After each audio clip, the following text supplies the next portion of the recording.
മലയാള സാഹിത്യത്തിലെ സുൽത്താൻ. അനുഭവങ്ങളുടെ ചൂളയിൽ വാർത്തെടുത്ത ജീവിത കഥകൾ ലളിതമായി പറഞ്ഞ് വായനക്കാരെ ചിരിപ്പിക്കുകയും ചിന്തിപ്പിക്കുകയും കരയിപ്പിക്കുകയും ചെയ്ത എഴുത്തുകാരൻ വൈക്കം മുഹമ്മദ് ബഷീർ.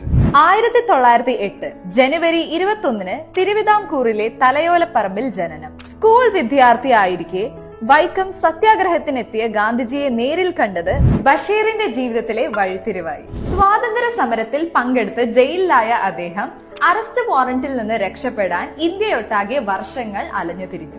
സന്യാസിമാരുടെയും സൂഫിമാരുടെയും കൂടെ ജീവിച്ചു. ലോകം ചുറ്റിയുള്ള ഈ അലച്ചിൽ മനുഷ്യ ജീവിതത്തിന്റെ തീവ്ര ദാരിദ്ര്യവും ദുരിതങ്ങളും അദ്ദേഹത്തിന് നേരിട്ട് കാണാൻ അവസരം നൽകി. ഈ അനുഭവങ്ങളാണ് പിന്നീട് ബഷീർ കൃതികളുടെ ജീവനായി മാറിയത്. സാഹിത്യ ശൈലിയും പ്രധാന കൃതികളും. സമൂഹത്തിന്റെ അടിത്തട്ടിൽ ജീവിച്ച മനുഷ്യരുടെ കഥകളാണ് ബഷീർ പറഞ്ഞത്.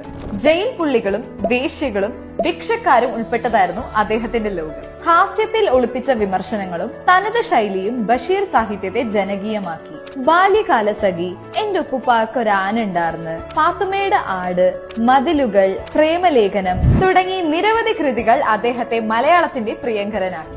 50-ാം വയസ്സിൽ അദ്ദേഹം ഫാത്തിമ ബീവിയെ വിവാഹം ചെയ്ത് കോഴിക്കോട് ബേപ്പൂരിൽ സ്ഥിരതാമസമാക്കി. അദ്ദേഹത്തിന് ലഭിച്ച പ്രധാന ബഹുമതികൾ: കേന്ദ്ര സാഹിത്യ അക്കാദമി ഫെലോഷിപ്പ്, കേരള സാഹിത്യ അക്കാദമി ഫെലോഷിപ്പ്, ഇന്ത്യൻ ഗവൺമെന്റിന്റെ പത്മശ്രീ പുരസ്കാരം, മുട്ടത്ത് വർക്കി പുരസ്കാരം, വള്ളത്തോൾ പുരസ്കാരം, കാലിക്കറ്റ് സർവകലാശാലയുടെ ഡോക്ടർ ഓഫ് ലെറ്റേഴ്സ് ബിരുദം. 1994 ജൂലൈ 5 അദ്ദേഹം അന്തരിച്ചു. എന്നാൽ ബേപ്പൂർ സുൽത്താൻ എന്ന തൂലിക നാമവും അദ്ദേഹം സമ്മാനിച്ച ജീവസുറ്റ കഥാപാത്രങ്ങളും ഇന്നും മലയാളി മനസ്സിൽ മായാതെ ജീവിക്കുന്നു.